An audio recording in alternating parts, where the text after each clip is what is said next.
and we wanted to. Our third webinar was on carbon markets, where we had tried to understand how those markets can be made to work for smallholder farmers and pastoralists for whom the CGIAR works. Now, with that, I am very excited to present our fourth webinar, which is on two extremely important, somewhat different, but yet related topics. Today's webinar is about two things that are, as I said, interrelated.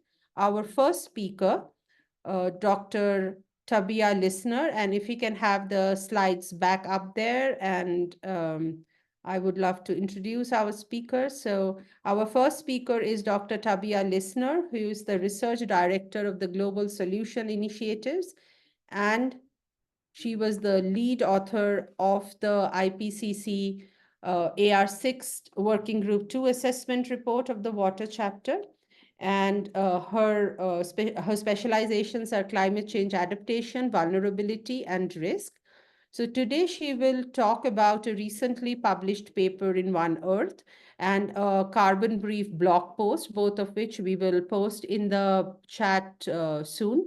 And where she led this paper, where she looked at how many of the major water-related adaptation that we have now will become less effective in a warmer world. So Dr. Lissner's work aims to bridge the gap between very context-specific adaptation needs on the ground, especially for the most vulnerable, the kind of work we also do at the CGIAR, and the global challenges and responses that these processes are embedded in.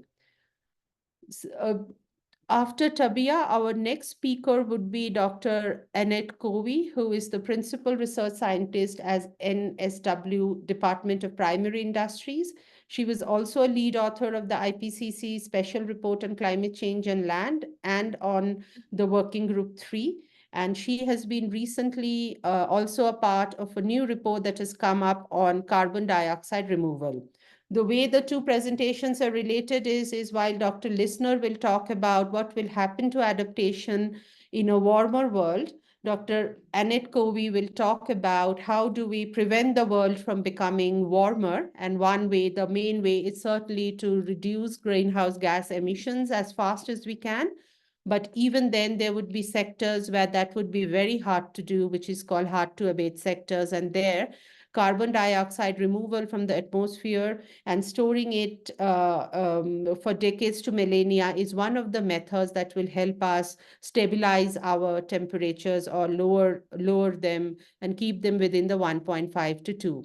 So she will talk from the recently released report called The State of the Carbon Dioxide Removal, and she will talk about the status of CDR in 2024, and perhaps we'll also touch upon the implications of carbon dioxide removal for the land, water, and food systems. With that, I just wanted to go through how the sessions will look today. After this, I would pass the floor to Dr. Lissner. She will have a presentation for 15 minutes, followed by we would have a short Slido question. Then after that, we will have Dr. Covey present hers again for 15 minutes, followed by audience engagement. At the end, we would have moderated Q&A from the audience and wrap up and info about the next webinar. If we can go to the next slide. Please introduce yourself in the chat. Please use the Q&A for asking questions. So don't use the chat. I think both the Q&A and the chat should be enabled for everyone. Let us know if it's not. So ask your questions in Q&A and introduce yourself in the chat. You can share your feedback at this email address later on. Please stay on the mute when you are not speaking. And we hope that you would keep engaged in the Q&A and yeah. So that's all from me, and over to Dr. Tabea Lissner. Thank you so much, Tabea, for joining us today. You can share your screen, and over to you. Lovely. Yeah, thank you so much for the introduction, Aditi, and it's a great pleasure to be able to join today and share a few reflections of what we know about adaptation in a warming world. Of course, already today, we see that climate impacts are increasing and we see increasing extremes across the world. So already today, of course, adaptation is absolutely essential.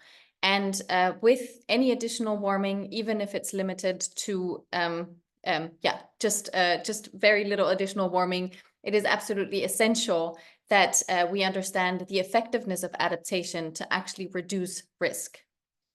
To date, we actually have a very limited understanding of how much adaptation is able to do so. We know that adaptation has quite a few benefits. Of course, often it's related to important other processes on the ground in terms of development, but we're not very clear about what the potential actually is of adaptation to reduce the climate risk that, of course, makes adaptation additional and even less so at different levels of warming.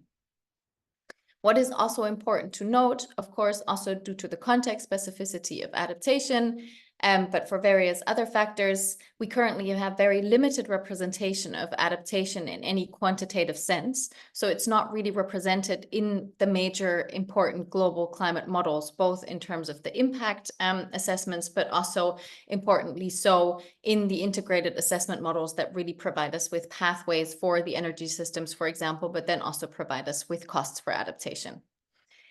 And just to already note this here, and I'll go into a little bit of context on this, but of course, adaptive capacity, but also limits to adaptation play a really important role in determining the actual effectiveness of adaptation on the ground.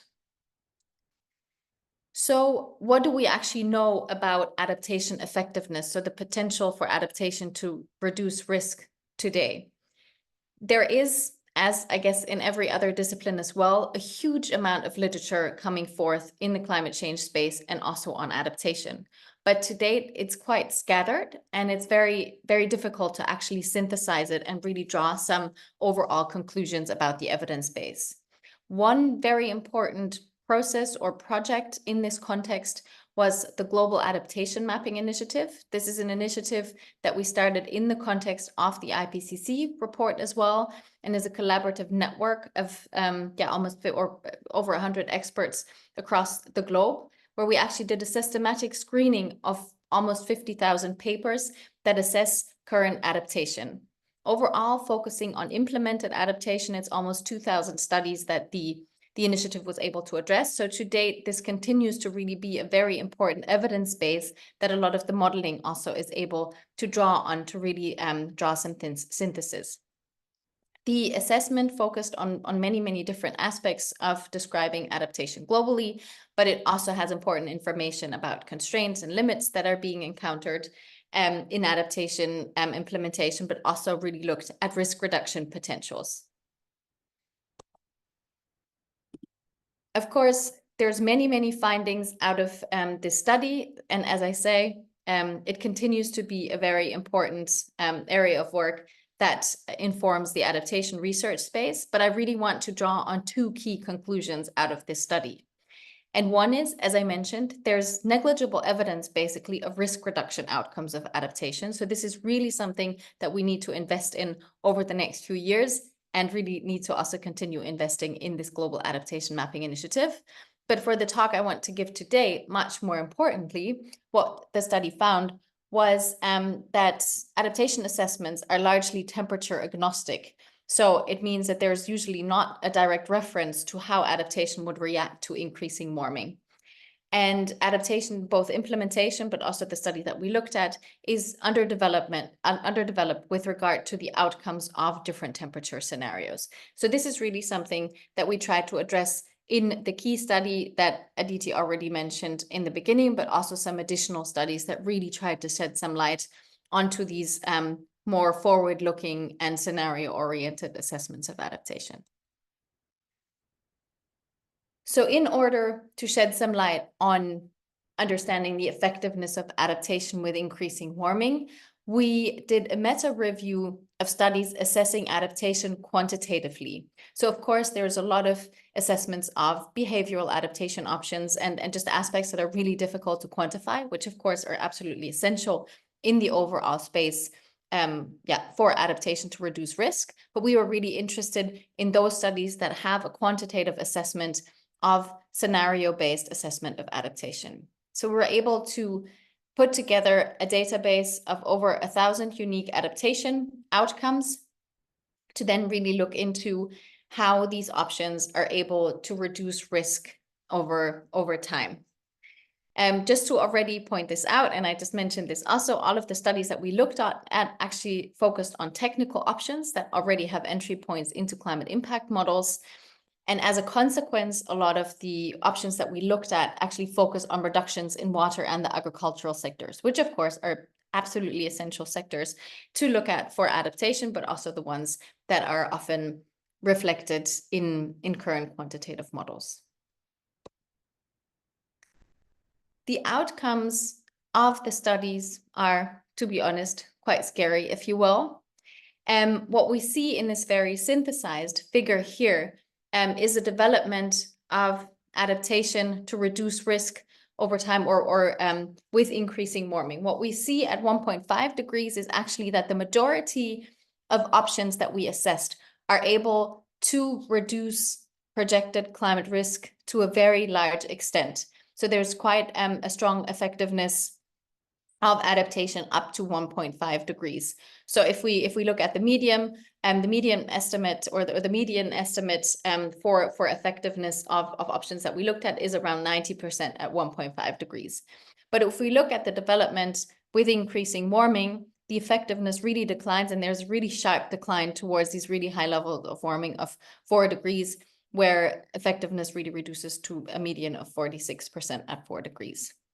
We looked at, and I'll go into some more detail later on, but we also looked at the potential for co-benefits. So in particular, in the most vulnerable regions, we of course today already have an adaptation gap where the current implemented adaptation options are insufficient to really offset the risks that we're already seeing playing out, or the impacts we already see playing on out on the ground. And a lot of options do have the opportunity to actually kind of overcompensate for the risks and improve the baseline situation. But we also see a decline in these potential co-benefits with increasing warming. In our study, we, of course, didn't only aggregate to this very global level. And I just want to give a glimpse of 3 of the options that we looked at. Overall, we looked at 9 different groups of different adaptation options. But here we can also really see the decline with every increment of warming of the effectiveness of adaptation. And I guess what I found, amongst other things, in particularly striking, because irrigation and water management, of course, are such essential approaches, is that, and I'm not sure if you can see my cursor, but in the area of the large effectiveness, there's not really that much change overall. Of course, there is a decline, but then we really see a sharp change towards these higher levels of warming, where there's really negligible effects for large parts of the globe out of what we see of irrigation assessments. And that, of course, is very concerning for one of the most important aspects, with all of the caveats that such approaches might have. As I mentioned, we also looked into a little bit more detail on the potential, on the one hand, for co-benefits out of adaptation, but also the potential for maladaptation. So in our study, very simply defined, as a situation where implementing the adaptation option actually makes the situation worse. And quite concerningly, I guess, over Africa, the continent where we also see the largest adaptation gaps, there's quite a strong potential for co-benefits. Of course, also up to 3 degrees of warming, but that sharply declines towards 4 degrees, where we then actually see in almost 3/4 of the assessed data points, there's actually maladaptation or negligible effects of the adaptation outcomes. And the potential for maladaptation really increases with increasing warming. And this situation we see most strongly in the most vulnerable regions that we assessed, but also for North America, for example, we do see a large decline in the potential for co-benefits out of adaptation and quite an increase in maladaptation. There are, of course, limitations to the assessment. And one very important point, of course, as I mentioned in the beginning, there's a very limited set of options that are actually quantifiable or have been quantified today and that have direct entry points into climate impact models. So we only have a limited number of options that we're actually able to represent quantitatively. So the overall set of adaptation options that we might be able to assess and that will be effective over time is, of course, larger. But on the other hand, these models assume perfect implementation of the options that are available, but we know that in practice, that there are many constraints that are not considered, and that also adaptive capacity is absolutely essential in order to implement the options that we have.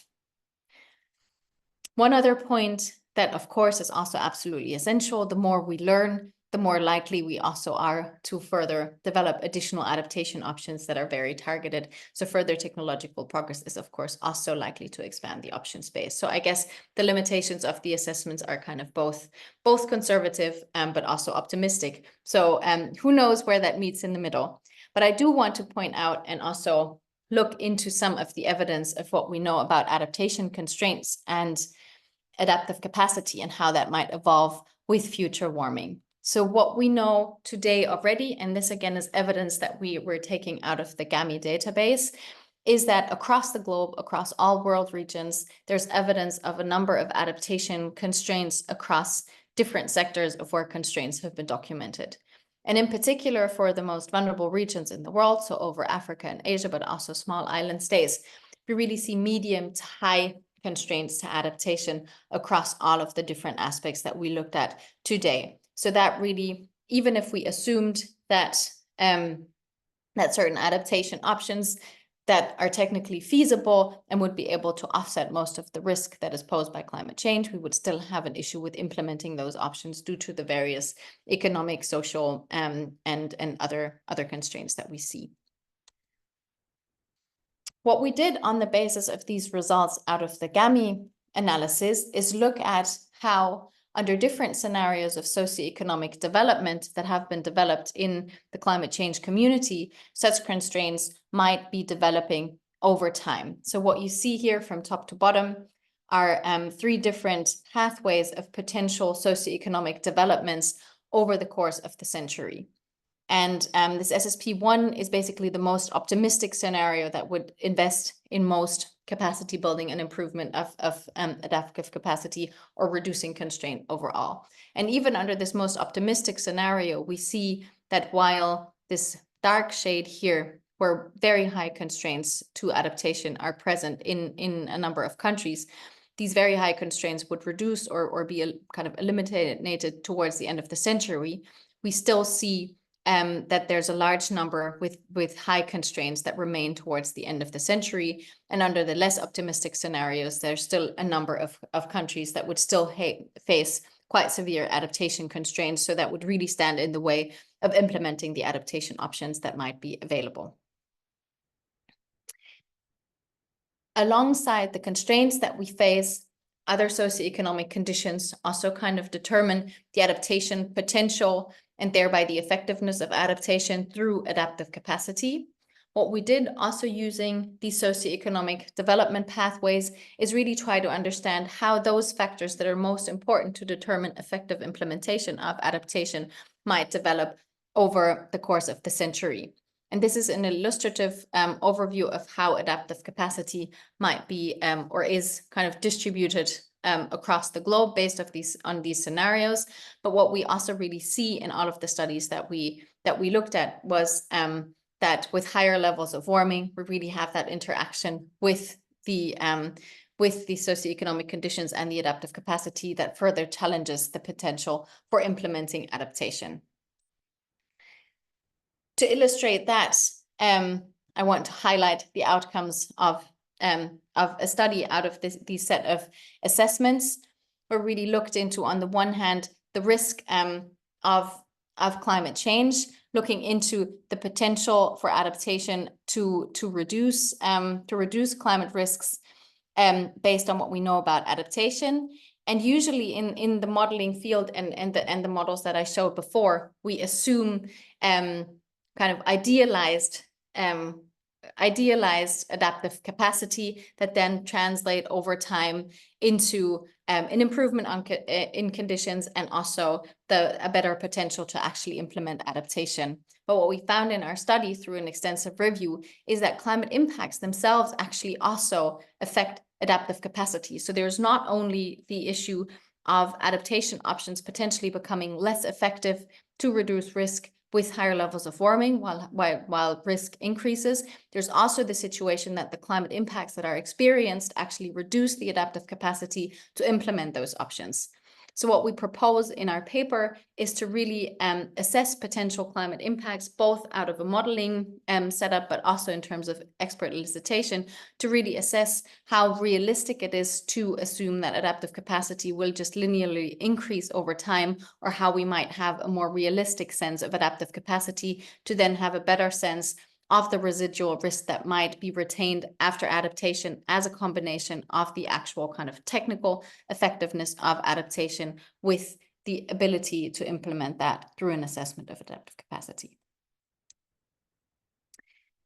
So to summarize some of the points that I made in my talk, I think it's really important to recognize that the effectiveness of adaptation really decreases with higher warming. And we see that, particularly markedly above 1.5 degrees of warming above pre-industrial levels. So it's absolutely essential that temperatures are limited to as low as possible, because that is basically the only way that effective adaptation will be possible. So really those two pathways need to urgently be pursued very ambitiously in combination.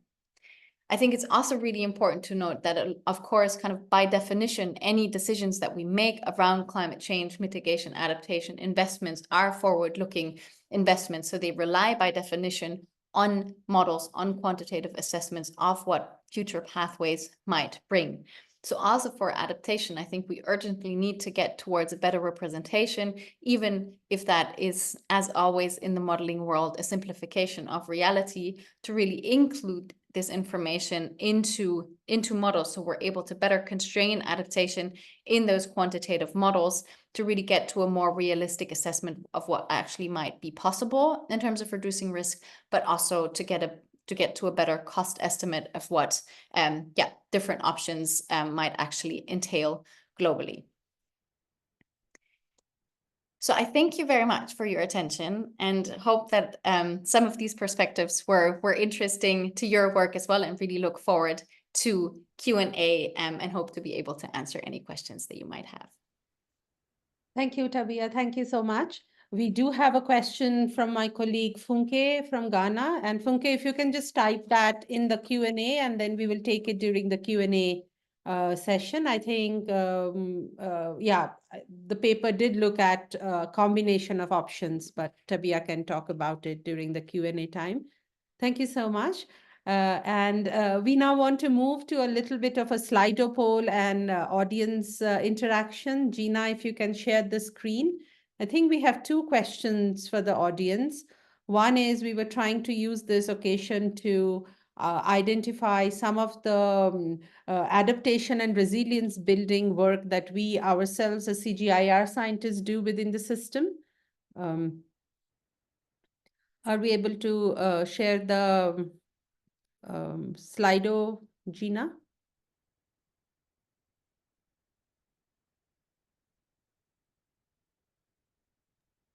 It's coming up now. Okay, excellent. So if all our listeners and our participants today can answer. So first, we were using this as a crowdsourcing to know from all of you of many of the technologies and approaches that you must be working on adaptation and resilience building in the agri-food space. So just describe them in very briefly in a couple of words, 3 to 5 words, what those technologies and approaches are all about. To do so, you can either scan or join at slido.com 2308922.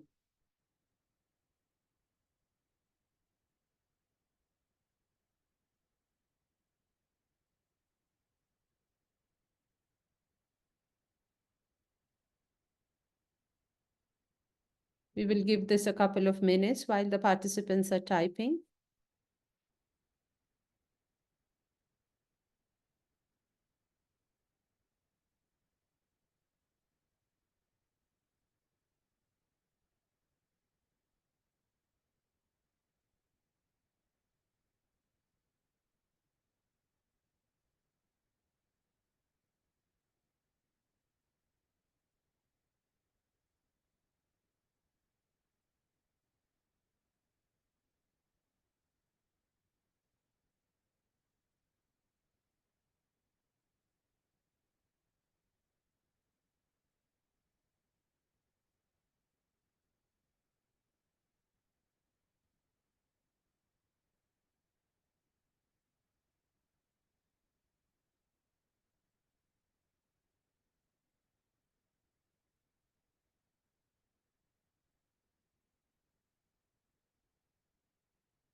Okay, this is fantastic. So we see many of those adaptations that are being listed here are also some of the ones that the study had included: irrigation, water management. I see solar irrigation, conservation agriculture, soil health, biochar, crop cultivar. So that's precisely many of the work that we do at the CGIAR. That takes us to the next question. According to the work that you are doing right now, I know that we perhaps do not focus explicitly on a warmer world, but what do you think? Will this be effective in a warmer world, or it will just remain as effective as it is today? So 5 is the technologies you are working on will remain just as effective in a warmer world versus it will remain largely effective in a warmer world. So that's like 2 to 3 degree warmer world we are talking about, because that's where our current trajectory is taking us by the end of this century. So if we have a few more, and I think this polls remains open throughout, right? Is that correct, Gina? Yes, it does. Yes, okay. So I think very interesting answers. We are kind of more optimistic than what the science perhaps is showing. So our perception is that the technologies that we at the CG are working on will likely remain effective at a higher level of global warming. And that is more optimistic what the current literature shows. So with that, let's keep the polls coming. And with that, let's move on to our next speaker. One of the main conclusions from Dr. Lissner was that the importance of keeping global warming under check, and what exactly would be the role of carbon dioxide removal in doing so. So over to you, Dr. Annette Covey. You would also have 15 minutes, so you can share your screen. Thank you. Let me know if there's any problem with the screen sharing. Hopefully it's coming through now. Yes, it works. Yeah. Wonderful. Well, thank you very much for the opportunity to talk to this report, to talk to you about this report on the state of carbon dioxide removal, which was launched, in fact, just a few weeks ago at the beginning of this month. I'm going to give you a bit of a background as to why carbon dioxide removal is important, and then give you an overview of what's in the report. So under the Paris Agreement, I'm sure you're all fully aware that the goal is to limit warming to well below 2 degrees and preferably no more than 1.5 degrees. The Paris Agreement also identifies that in order to do this, the world needs to reach the position of net zero, so emissions need to be balanced by removals in the second half of the century. So net zero means that all greenhouse gas emissions are balanced by removals, and removals essentially means carbon dioxide removal, because we're not very good at taking any other greenhouse gases out of the atmosphere just yet anyway. Of course, the most important thing is to reduce emissions in the first place. But the IPCC, in its 6th assessment report, in the Working Group 3 report, made this very strong statement about the importance of carbon dioxide removal. It said the deployment of carbon dioxide removal to counterbalance hard-to-abate residual emissions is unavoidable if net zero greenhouse gas emissions is to be achieved. And so, a group of IPCC authors, soon after the publication of the AR6, got together to publish a report, the first edition of the state of CDR removal, carbon dioxide removal, sorry. And so it was largely based on the work that we did in the AR6 in the Working Group 3, particularly Chapter 12. But it talked about what are the different carbon dioxide removal methods and how are we going with actually deploying them? How big is the gap and what do we need to do about it? So that report was published at the beginning of last year. And since then, The world has changed a lot. There's been a lot more focus on carbon dioxide removal. And so the author team got together again and extended the authorship to publish the second edition.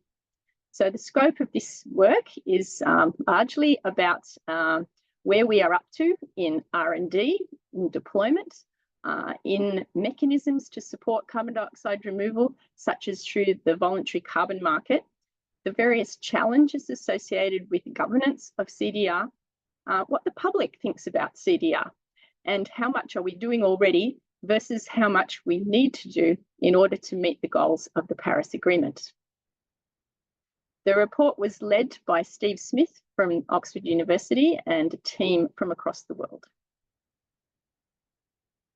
So just to clarify what we mean by carbon dioxide removal. Carbon dioxide removal refers to anthropogenic actions, methods that capture CO2 from the atmosphere and store it durably, that is, for decades to millennia. And that could be on the land, in the ocean, or in geological formations, or even in products. And this needs to be additional to natural processes. In the report, we consider 15 CDR methods.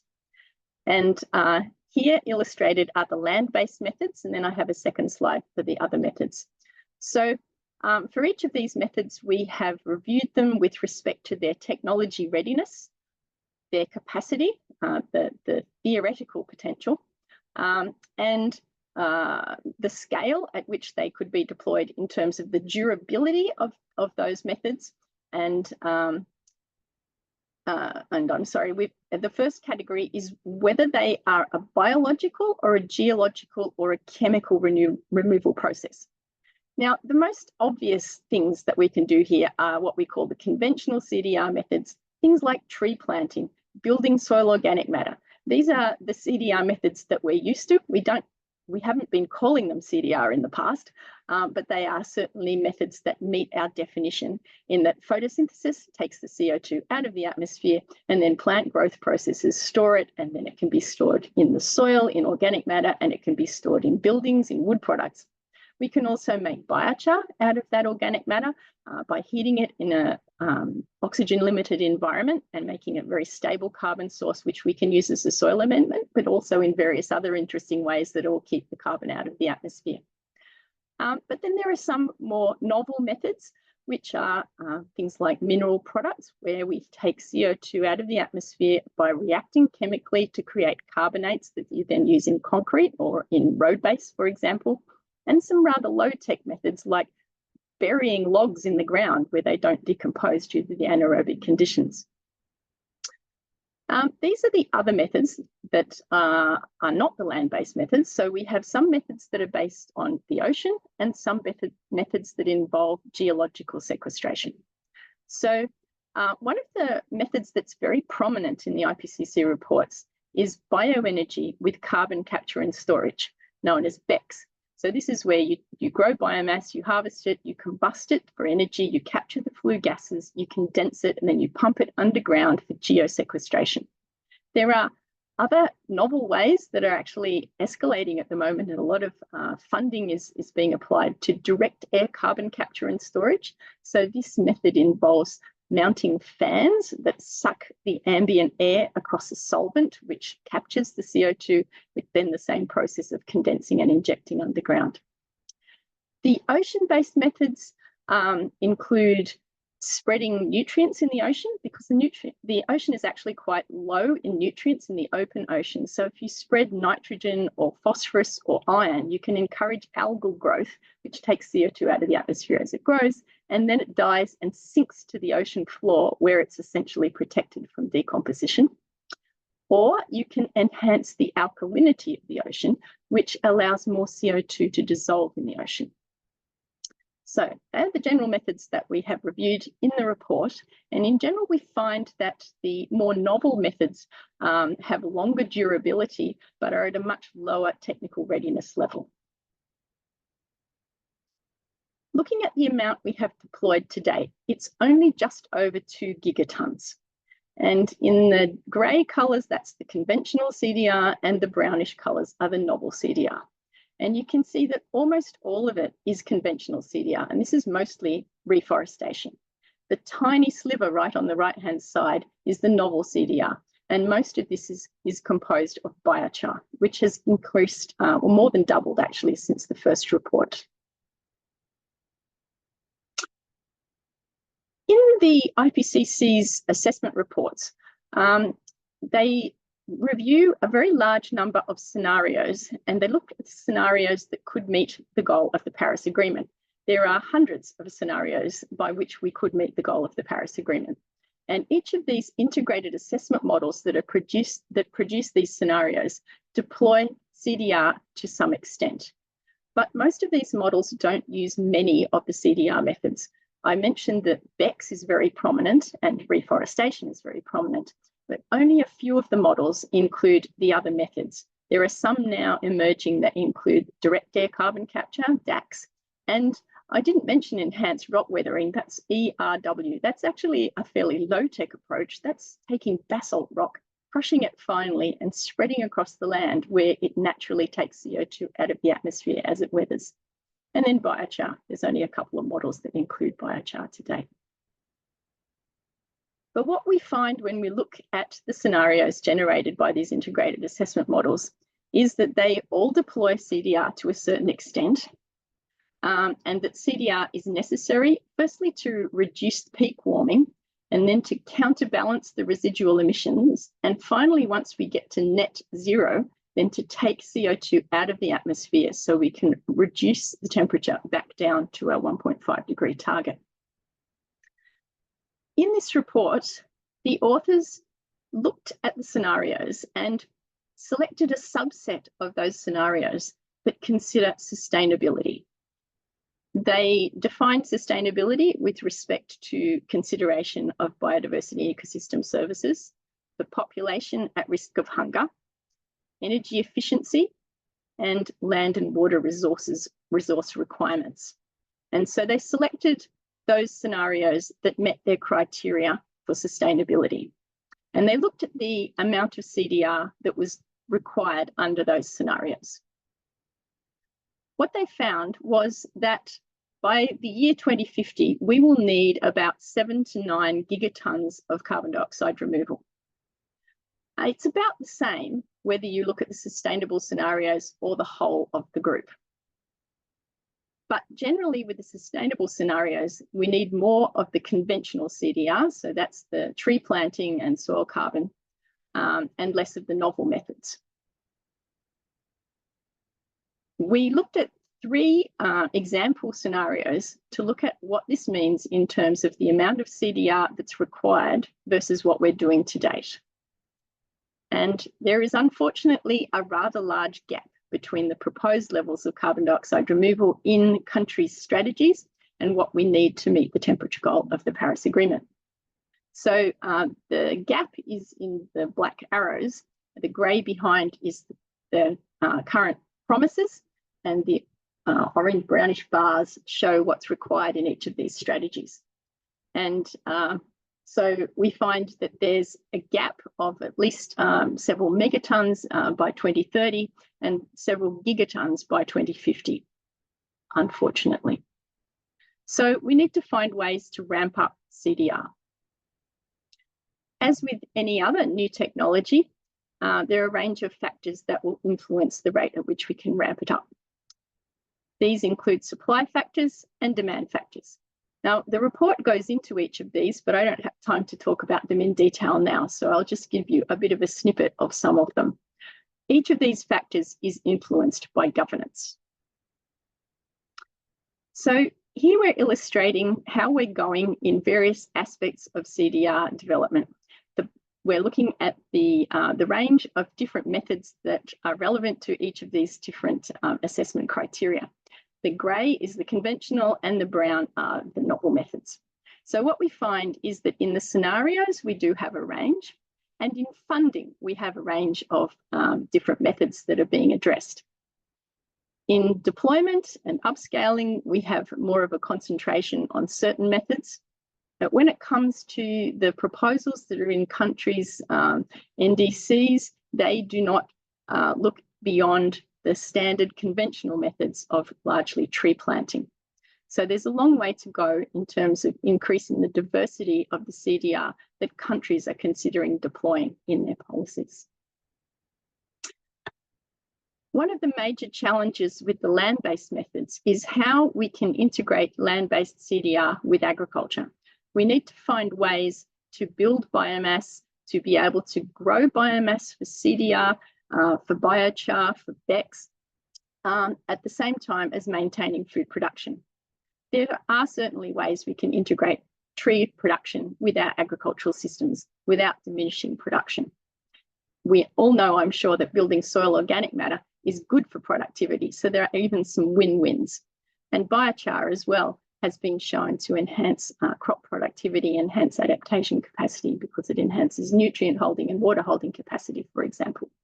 So we need to find ways to integrate it so that we won't have the issues that have been raised, for example, with BECCS, that if we require a large area of biomass crops for achieving CDR through BECCS, this could be a challenge for food security and for vulnerable communities and biodiversity.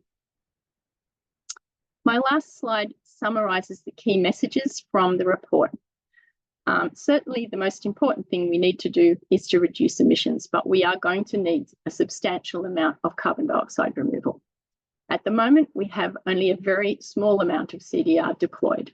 It is increasing, and there's a lot of interest at the moment. There's a lot of funding, but a lot more innovation and upscaling is going to be required to be able to achieve the levels of CDR that we see are going to be necessary to meet the goals of the Paris Agreement. We also need to overcome some of our governance challenges, and some of these include the monitoring, reporting and verification protocols that are needed so that people can get identified and rewarded for undertaking these activities, for example, in the voluntary carbon market, but also in the emerging compliance markets.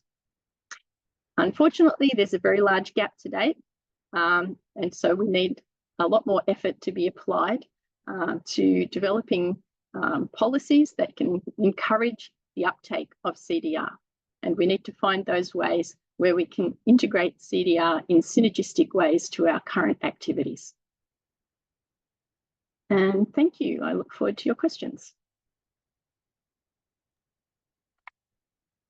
Thank you so much, Dr. Covey. And please, if you have questions, please put those in the Q&A box. I thought that a lot of what you presented has a huge implication for the kind of work we do within the CGIAR. Largely, it's land-based. And one of my questions right after this Slido poll is what could be some of the positive implications are clear that it helps take the excess CO2 out of the atmosphere, but could there be some of the trade-offs that we should be also looking at in terms of food security for some of the smallholder farmers?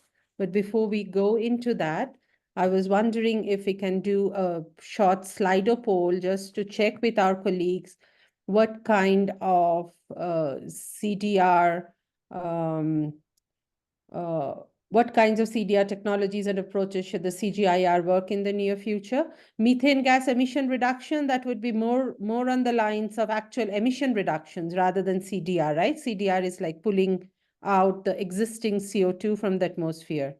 So if we can have some more of us writing, I know some of the CG centers like C4ICRAF do a lot of work around afforestation, a lot of work around trees on farms, agroforestry kind of work. We see blue carbon, a lot of work around biochar.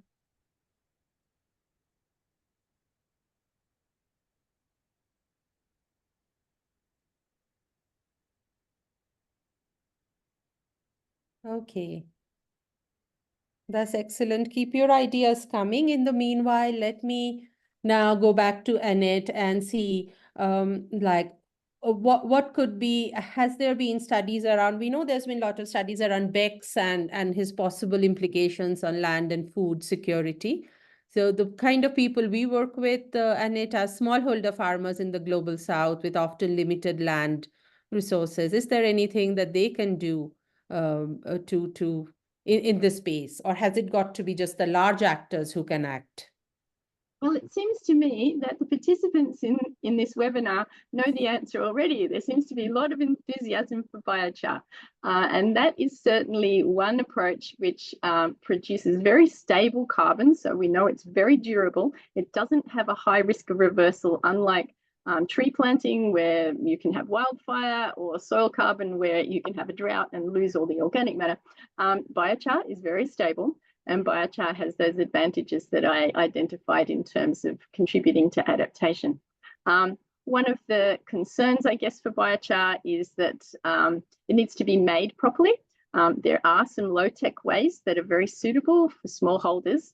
We call it a kontiki kiln, and that you can make one just with a shovel. It's a certain way you make a pit in the ground and a certain way that you operate it.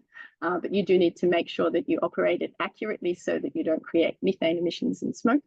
But then, yeah, you can produce biochar, and biochar can be beneficial agronomically. And so we see it as definitely one of those win-wins. Another one is this enhanced rock weathering that I mentioned. Certainly, using crushed basalt is not actually new. Certainly in organic agriculture, it's often used as a phosphorus source. And there's a small amount of research to date on looking at the combination of biochar plus enhanced weathering. So you can take biomass, you add the basalt, and then you pyrolyze that combined material, and you create a pellet that achieves both CDR, both through having stabilized the carbon and through enhanced weathering. So that one's quite exciting to me. Yeah. And the tree planting, of course, finding ways to integrate trees into our agricultural production. I'm sure you're all familiar with agroforestry. And so there are definitely ways we can bring more biomass into our agricultural systems that can be beneficial in terms of shade and shelter, etc. Right. And how important would be actually measuring how much carbon dioxide they're removing? Do you think that's an area that requires more work? Quantification. Yes, the quantification is quite a challenge. When you're trying to create carbon credits, so if you're trying to bring it to an emissions trading market, then you do need to be quantifying it very accurately, because you need to make sure that it's real sequestration, so that it's valid offset for somebody else's fossil fuel emissions. There are other non-market methods that can be used to encourage uptake of CDR methods in the land sector that don't require such accurate and expensive quantification methods, so that countries would be able to include it in their inventory without actually creating carbon credits. There can be other ways, and governments are looking into this around the world, of providing incentives for taking up measures to improve soil organic matter or plant trees or use biochar that don't actually directly involve the carbon market. And I think that's probably most relevant for smallholders, although there are also some novel approaches, even for the small-scale biochar, for ways that you can create a programmatic approach to and be able to create carbon credits associated with an aggregation of very small projects. Right. And would the non-market mechanism include things like payment for ecosystem services? Is that the kind of... Yes. So a payment for ecosystem services would be paid on the basis of an activity rather than, so demonstrating that you've done something, rather than having to precisely quantify exactly how much carbon there is in your soil or in your trees. Yeah. But it could also involve subsidies, for example, for fencing. So you could, fence off an area to allow regeneration, to keep the stock and ferals out, for example. Right.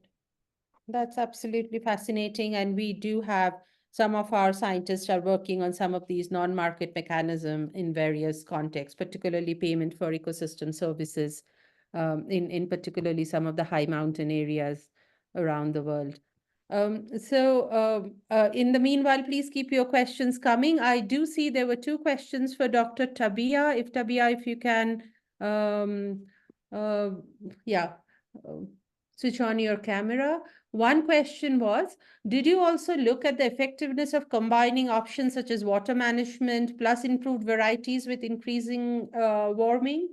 And both of these are from Funke. Okay, Dr. Funke also asks a question to you, Annette. And this is about how can biochar use be taken up in scale in Africa. Yes, and similarly, if there are any recent in-depth assessment of scaling biochar applications. So Tabea, would you like to go first? Yes, absolutely. Yeah, it's a great question. And indeed, so in our study, we had an overall grouping of 9 different types of measures. And we actually saw that those assessments that looked into combining different approaches were actually those that had the most effective results. So that kind of reinforces that, of course, it often makes a lot of sense to really, have different aspects. But maybe to note that we basically only did a meta review of studies that assessed future effectiveness of adaptation to really bring together the picture of what we know about it. And clearly to assess that in more detail, also with the specific specificities on the ground, is absolutely essential to also then be able to look into any interactions. And that also, I think, relates to a couple of questions that that were also raised in the Q&A. If I might just continue on those. Because there's a question around maladaptation and the trade-offs as a result of adaptation combination. So I think it would be absolutely essential to go into more detail of assessing that. We were only able to look at the individual studies and kind of then extrapolate that or kind of compare that. But I think the really looking into expanding our knowledge base on the interactions kind of adaptation and increasing warming, and really this combining that space is absolutely essential. And it's quite striking how little we actually combine in terms of how we look at adaptation in a forward looking way. So I would obviously, or at least from a scientific perspective, I think in a lot of cases the practice on the ground is often much more aware of a lot of the things that need to be done. And I think the question on cultivars that are developed under simulated future climate. So we also looked into changes in practices or studies that also looked into different cultivars. But I think it's absolutely essential to really have more targeted studies that are not necessarily reflected in what we did there. So I think that there's a lot of potential in that. Yes, indeed. I was in a meeting with some of our genetic innovation group, and they are fairly confident that some of the seeds that are being under innovation now could be particularly adapted to a warmer world, but also to a multi-hazard world. So it is possible to breed seeds that have multiple resilience. And yield penalty is something that's still possibly there, but more and more innovations are coming in that space to also reduce the yield penalty at the same time while making seeds more suitable for a warmer future. But with the acknowledgement that that alone will not be enough, keeping the global warming levels low is kind of still remains the very important goal. So that was great. And I can see if Annette, if you have you had those 2 questions, I think a couple of questions around how can biochar be taken on scale in Africa, and if there are any recent in-depth assessment. Then I see how much nitrogen would one need to include in biochar so as to not destabilize the carbon-nitrogen ratio in soils. Yeah. Okay. So in relation to the possibility of deployment in Africa, I mentioned that there are some programs to try to encourage what they call artisanal biochar production. And there's one, I can't figure out how I can share this with you, but C-Sync. So just the letter C-Sync is one from the European biochar industry associated with a program to create credits for small-scale biochar production. With respect to the question about nitrogen, what we know is that if you make biochar from something like poultry litter, which is a combination of wood waste and poultry manure, it has a high nitrogen content, and as it breaks down, it provides nutrients to the plants as well as the properties of biochar. And what we know about the properties of biochar, so for example, if it's just made from wood, is that the surface is very reactive, but with both positive and negative charge sites. And so it attracts nitrogen in both forms, nitrate and ammonium, and it really slows down leaching and also volatilization. So having biochar there actually reduces the loss of nitrogen, increases nitrogen use efficiency. And but the nitrogen in the biochar itself tends not to be readily available. So you don't have the immediate problem that you might have when you apply, say, sawdust to the soil in terms of disturbing the C/N ratio. Because the N in the biochar is actually less available than if it's supplied in other forms. So I think you'll find that it's usually a good news story. Right. I think there is quite a bit of research portfolio that's coming from Africa on biochar. So hopefully there would be more field application and experience going forward. With that, Tabea, there's a question for you actually from Annette. Can you tell us a bit more about maladaptation? You mean maladaptation in a warmer world or in the current or in general? Okay. So in our study, we had the kind of simplest definition of maladaptation that you could find, not even looking at any interactions, but really only looking at what the model outcomes are in terms of implementing that adaptation option, and whether it reduces risk or not. And those that actually created worse conditions than not implementing the option. So they actually, exacerbated the issues. We called that maladaptation. That can obviously happen in practice, that you kind of have a linear effect. You're trying to reduce something, but you actually increase it. But I think maladaptation in practice are much more often, I mean, almost things that you've just mentioned that you might be able to address with biochar, and also kind of unintended consequences of implementing an option. And I think the classic example that is super visible is usually kind of seawalls or something that you build to protect the coast somewhere, but you change the current and the accreditation processes in a way that actually erodes the coast elsewhere. And this is a very present and very visible example, but of course there can also be more kind of social maladaptation, where you invest in large scale irrigation and you kind of push out smallholder farming or things like that. So there's I think a lot of interactions that we didn't even look at in our study. But even under these super conservative, very simple assumptions, you already see the potential for maladaptation. So I think basically it just calls again for being very, very considerate about really also looking. And I think that kind of then also brings us back to the options that you also mentioned in terms of what's possible for CDR. We while it might make sense at the global level to really distinguish different aspects of how we address the climate crisis, on the ground is absolutely essential to look at integrated approaches that reduce emissions, ideally sequester carbon, and also make us more resilient on the ground to ensure that we don't create those unintended consequences. Yes. I think with that I think we are dot on the hour, and that is actually a very good way to close this seminar, because our next two webinars would be looking at adaptation, particularly focusing on global goals on adaptation, and what is it that we can do with the experience that comes from the ground, from smallholder farmers, to inform such discussions.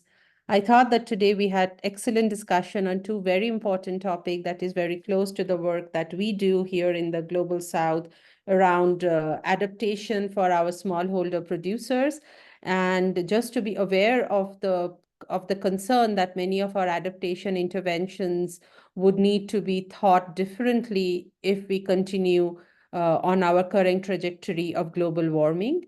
But I thought that the CDR story was also a bit of an optimistic, bit of a story of hope that shows that not only should we reduce emissions drastically, but there are ways of drawing out some of those carbon dioxide from the atmosphere that might also work for the smallholder farmers. Though I understand that a lot more field testing and piloting and financing and policies would need to be in place for those to be scaled up. So I'm sure, like me, the rest of our participants found these two presentations absolutely very relevant to the work we do here at the CGIAR. And I want to thank both of you again, Dr. Lissner and Dr. Coe, for joining us and sharing your insights with us and our scientists across the various centers. So thank you very much, and I'll see you again next month on a series of webinars on global goals on adaptations and what can research do to inform those. Yeah, bye, and see you all later. Thank you. Bye. Thank you.